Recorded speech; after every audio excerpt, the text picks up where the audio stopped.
বছর শুরু আর শেষে তো ট্রেনের মধ্যেই কাটলো, যেটা আগের মিনি ব্লগে শেয়ার করলাম। 1 জানুয়ারি আমরা সিকিম ফিরে পড়েছি। মাঝে কেটে গেছে অনেকটা সময়। এই মাঝের সময়টা সব ঘোরার মিনি ব্লগগুলো তোমাদের সাথে এক এক করে শেয়ার করছিলাম।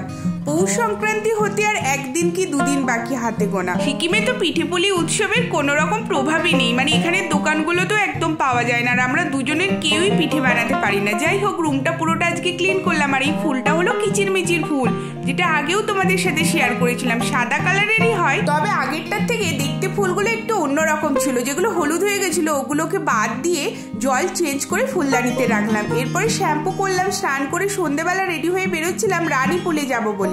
রানীপুলটা হলো আমরা যেখানে থাকি ওখান থেকে গাড়িতে 10 মিনিটের নিচে নামতে হয়। টুকটাক কিছু কেনাকাটার ছিল। বালাজিতে ঢুকে খেলাম ঢোকলা, যেটা সিকিমের আমরা যেখানে থাকি ওইখানকার দোকানগুলোতে একদমই পাওয়া যায় না।